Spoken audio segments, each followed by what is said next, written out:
بسم اللہ الرحمن الرحیم۔ لائف لائٹ میں خوش آمدید۔ جب میں اپنے استاد کے ساتھ تھا تو میرے استاد نے مجھے مزدوری پر لگا دیا۔ میں بحری جہازوں میں لوڈنگ ان لوڈنگ کرتا تھا۔ میں سارے دن کی محنت کے بعد جتنے پیسے کماتا تھا، میرا استاد ان میں سے 2 وقت کے کھانے کی رقم رکھ کر میری باقی کمائی خیرات کر دیا کرتا تھا۔ میں نے ان سے ایک دن اس حکمت کی وجہ پوچھی۔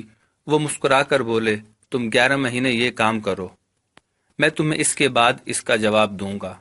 میں 11 ماہ لوڈنگ ان لوڈنگ کرتا رہا۔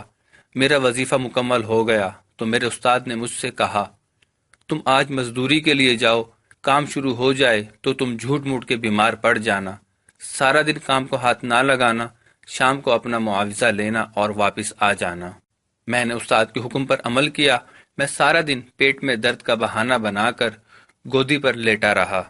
شام کو معاوضہ لیا اور استاد کے پاس آ گیا۔ استاد نے فرمایا، تم اب 2 وقت کے کھانے کے پیسے رکھ کر باقی رقم خیرات کر دو۔ آپ یقین کریں، وہ 11 ماہ میں پہلا دن تھا جب میرا دل خیرات کرنے کو نہیں چاہ رہا تھا۔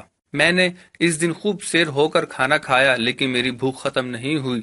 میں نے اس رات پہلی بار اپنے کمرے کی کنڈی لگا لی۔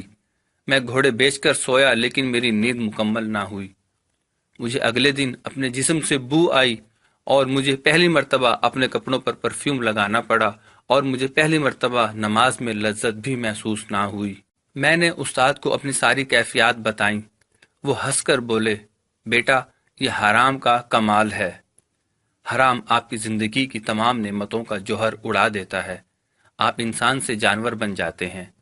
میرے استاد نے کہا، حرام ہمیشہ آپ کی بھوک بڑھا دیتا ہے، یہ آپ کی نیند میں اضافہ کرتا ہے، یہ آپ کے جسم میں بو پیدا کرتا ہے، یہ آپ کا دل تنگ کر دیتا ہے، یہ آپ کی سوچ کو چھوٹا کر دیتا ہے، یہ آپ کی نیند کو پھیلا دیتا ہے، اور یہ آپ کی روح سے سکون کھینچ لیتا ہے۔ میرے استاد نے مجھے بتایا، آپ کو آج ایک دن کا حرام 40 دن ستائے گا۔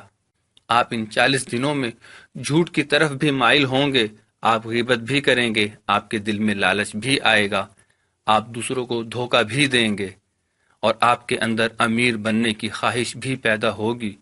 میں ڈر گیا اور میں نے استاد سے پوچھا، میں اگر حرام کے ان برے اثرات سے بچنا چاہوں تو مجھے کیا کرنا پڑے گا؟ وہ بولے، روزہ رکھو اور خاموشی اختیار کرو، یہ دونوں تمہیں اندر سے پاک کر دیں گے۔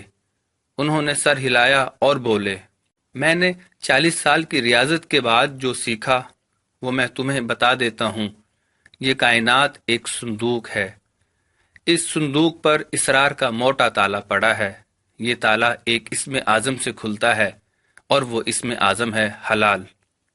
آپ زندگی میں حلال بڑھاتے جاؤ، کائنات کا صندوق کھلتا جائے گا۔ میں نے عرض کیا، اور حرام کی پہچان کیا ہے؟ وہ بولے، دنیا کی ہر وہ چیز جسے دیکھنے، سننے، چکھنے اور چھونے کے بعد آپ کے دل میں لالچ پیدا ہو جائے، وہ حرام ہے۔ آپ اس حرام سے بچیں۔ یہ آپ کے وجود کو قبرستان بنا دے گا، یہ آپ کو اندر سے اجاڑ دے گا، تباہ کر دے گا، یہ آپ کو بے جوہر کر دے گا، بے قیمت کر دے گا، آپ کے گھر میں، آپ کے پڑوس میں اور پوری دنیا میں۔ پھر معاشرے میں آپ کی کوئی اہمیت ہی نہ رہے گی، اور آپ کے چہرے کی رونق ختم ہو جائے گی۔ اللہ تبارک و تعالی سے دعا ہے کہ وہ ہمیں حرام سے بچنے کی توفیق عطا فرمائے اور بابرکت اور وسیع ترین حلال رزق نصیب فرمائے۔ آمین۔